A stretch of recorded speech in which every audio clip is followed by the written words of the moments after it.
Yeah, but one day you are going to do something called the fur, and then you're going to die. You're going to drop down dead. Anyone else? Yeah, yes. When are you going to die? 3, 2, 1. Tomorrow. Pretty soon. And that one was easy. So it's certain. The third is like we don't know, but tomorrow I'm sure you're dead. Sorry. I heard the other plane. Oh, thank you. Can I take a closer look at it? Yeah. You sure can. I do like yarn craft, and I just want to look at it. Oh my goodness. Yeah, same. I think for me, it is. On the world. Yeah, I get that. Yeah. That's On the world. And maybe you fall, maybe you slip and fall on a globe. Yeah, go space. Yeah. Body. At the same time, and have aged the exact same amount ever since. We have this argument every day. You're my dad. Oh. It's just a hammer. My dad would never do that to me. It's a violent kid.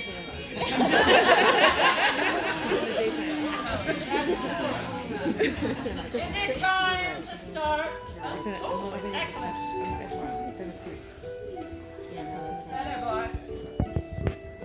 Feather boy, please. Feather boy.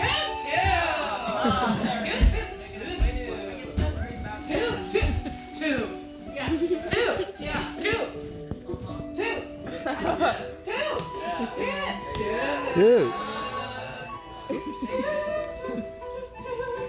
He's been working on this song so hard. It's really good. Tune it out. It's really good, Feather Boy. Stop! Oh, you read that music. I don't even know what that means. I like how he really takes his time. Oh, good. Hey!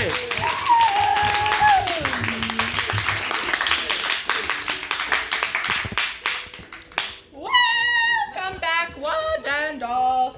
For our final trial, we shall not stall. Most of us know him all too well. This greedy little piggy is preceded by his smell.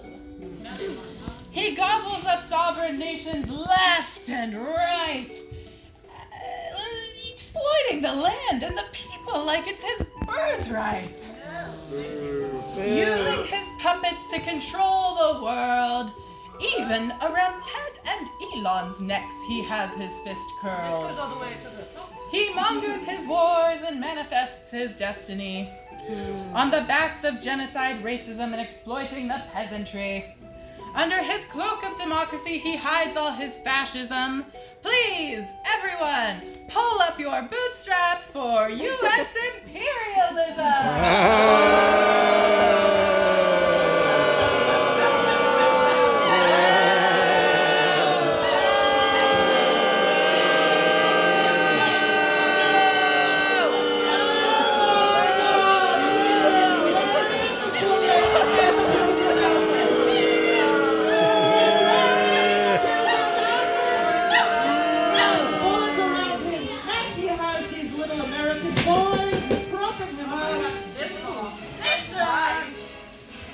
Amen. Thank you for letting us know who this guy is. Oh, you Oh my God, what is that smell? That, dear Poopy, is the smell of P-I-G. Poopy Imperial Guy. Call this a P.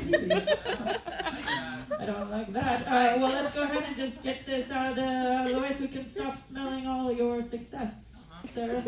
Feather Boy, do what you do, babe. The charges for a criminal of this size can hardly be so swiftly summarized. So I'll break it down to his two main crimes: domestic abuse and controlling the world with unnecessary wartime. At home, he oppresses the working class, incarcerating the underprivileged populations en masse, exploiting their labor and paying them zilch, but it's everyone's pay that he's trying to filch.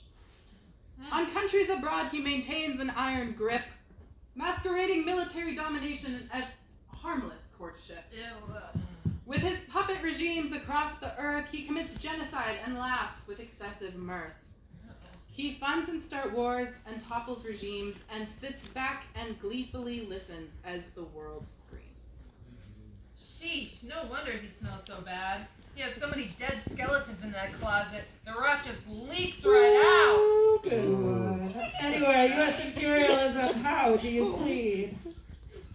I am a great man, a great leader, as many have said. My leadership has made waves across the entire world. Thanks to the dollar hegemony, I have streamlined economics to create the greatest benefit. Everything I do strengthens our hold on power. And who doesn't like power? You like power, and you like power. Don't try to deny it. Look. I know, these charges sound bad, but I'm really a good guy. Think about all the good I've done here at home. Like the prison industrial complex. It's here to keep you all safe from the bad guys.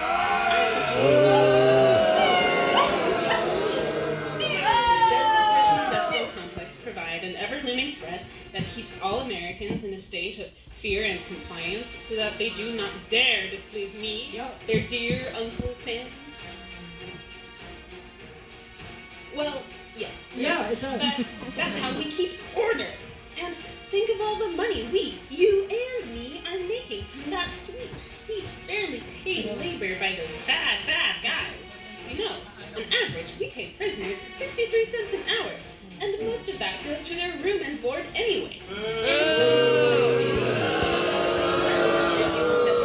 we don't pay them a dime! Okay.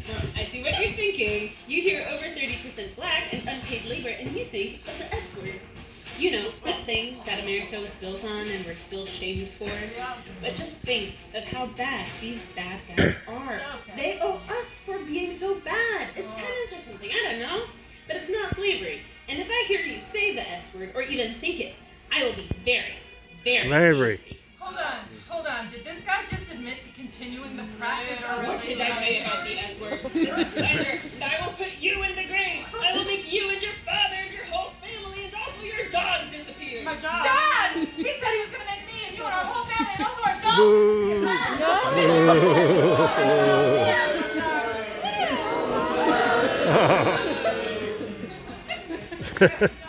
Go on. Yeah.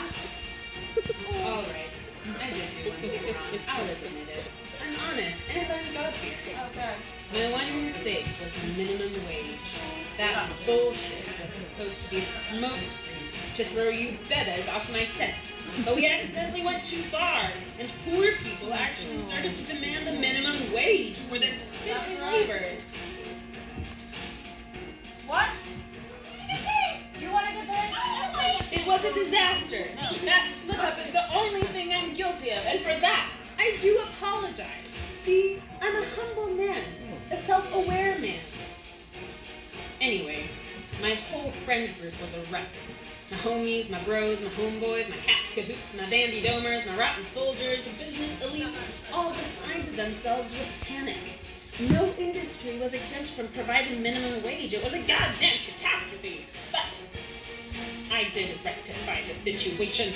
My cronies worked hard, and over the last 90 years, we have increased the number of industries that are completely exempt from providing a minimum wage. Now, all school workers, babysitters, old people babysitters, definitely migrant workers, and many more don't get a wink of overtime, and we can pay them way below the minimum.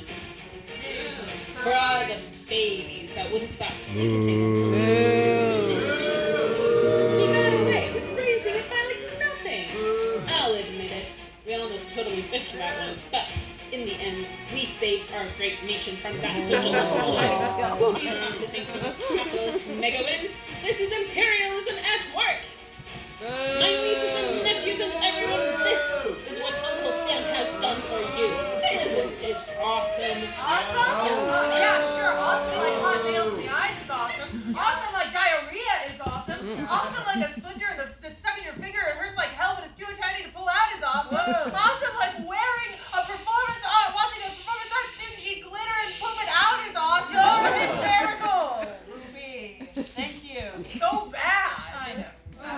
You know, Boopy, you only pay me minimum wage, and when I'm not working, you keep me in a cage.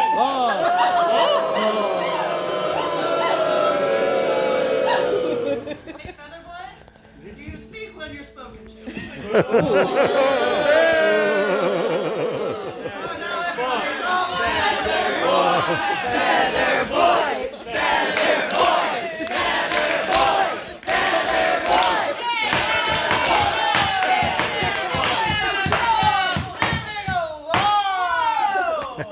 US Imperialism, how do you respond to these international interference charges? You're wondering how I do it, huh? That's not There's right. gifts to the world. Our lessers abroad. Your little feather slave. Feather boy? Made it sound so bad. But keeping the world in a state of utter chaos through our military control and puppet regimes is really the only way to keep ourselves safe and in control, you know? It's us versus them, and it sure as hell ain't gonna be them. You gotta learn how to use your strengths, and our strengths, our surveillance skills, and our military might. Okay, so let me break it down for you in a way that you peons will understand. Have you ever had a crush on a girl who doesn't like you back? But you just have to have her. And maybe she already has a boyfriend, but that doesn't matter to you because you know you're better than him and you deserve her more.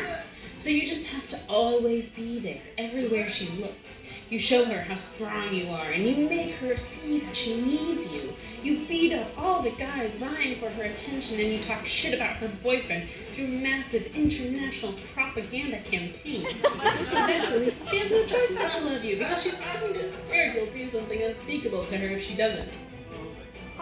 That's kind of what our foreign policy is like. And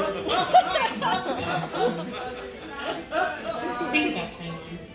China wants Taiwan, and maybe Taiwan wants China back. Maybe Taiwan doesn't. Who's to say? You can't listen to the locals. They don't actually know what they want. But I know what they want. That's why I keep sending US politicians like Pelosi to cozy up with Taiwan, to show them what they really want, and make sure I can use them for my microchip manufacturing.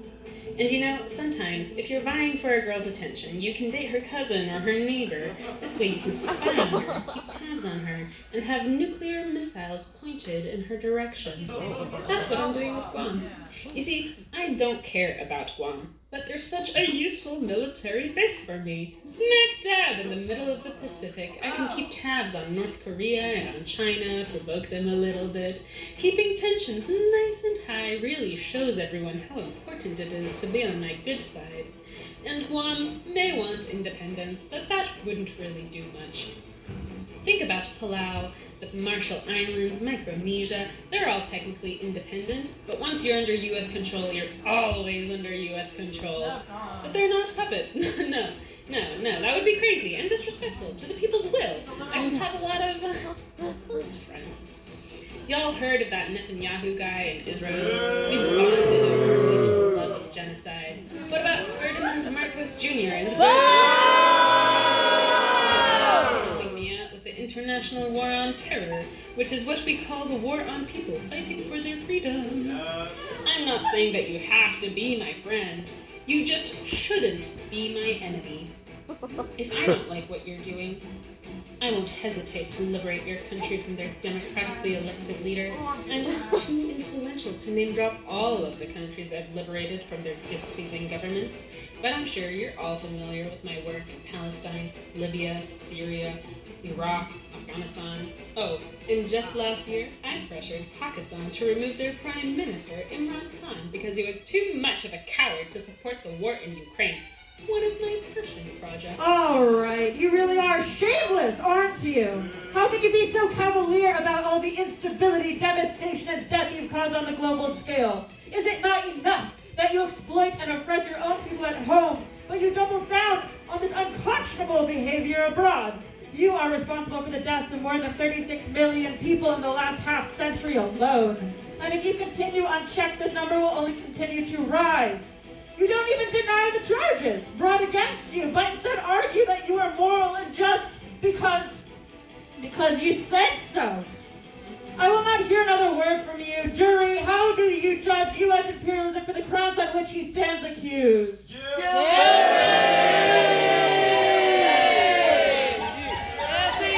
expected! US imperialism, I fear the wheel of punishment does not have any consequences severe enough to match the severity of your crimes. The only thing that will bring justice, peace, and freedom is your ultimate destruction and downfall. So,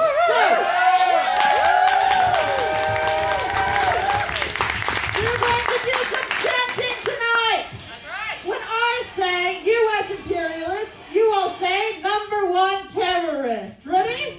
US imperialist. #1 terrorist. US imperialist. #1